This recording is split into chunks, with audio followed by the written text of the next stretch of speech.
आपण काय करत आहोत याची थोडीशी दक्षता घ्यावी.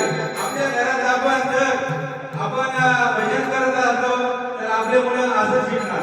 जर आपण मोबाईल बघत असतो तर मग सध्याकडे पण मोबाईल बघणार. म्हणजे जसं आपल्या घरात वातावरण आहे तसंच पुढं पण तसंच होणार आहे. तसंच एक सिद्धांत आहे. एक अशीच एक म्हातारी बाई होती. मग आपलं खाणं पियाचं चालू होतं त्याचं म्हाताऱ्या माणसाचं. काही आपलं त्याचं काही म्हणजे मंदिरावर कधी जायचं नाही, घरी असं पारायण वाचायचं नाही, घरी सप्त्याला कुठे जायचं नाही. मग आपलं टकाटक चालू होतं.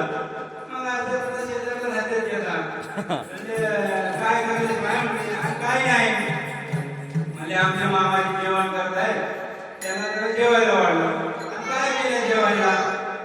काय नाही, रात्रीची भाजी होती, चपाती होती आणि ते त्याला मामाची जेवण करताय म्हणलं मला गरम गरम चपाती दिली, गरम गरम भाजी दिली, गरम गरम भात दिली.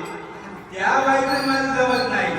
त्या बाईला कशी सांगितली तिने गेल्यावर म्हणजे बोलून घेतली तुम्हाला म्हणजे मामाची सुनबाई मामाची पण घेतला मला सुनबाई तू तर मला गरम गरम भात, गरम गरम भाजी, गरम गरम चपाती दिली आणि त्या बाईचं मला जमत नाही. त्या बाईला तू काय सांगितलं शिळ म्हणजे मामाजी तुम्ही कधी पारावर गेला नाही, कधी सप्त्यात गेला नाही, कधी कशात नाही. तर तुमचं काम नसतं लग्न बोलणं सोयरीकी बोलणं एवढं आहे तरी तुम्हाला गरम गरम भेटते. म्हणजे तुम्ही या जन्मात तरी पुण्य केला नाही, मागच्या जन्माचं पुण्य या जन्मात खात्या. म्हणून मी त्या बाईला सांगितले की शिळ खाते म्हणून. तसं यालाही तुम्हाला सांगतोय गेली गाडी नाही परत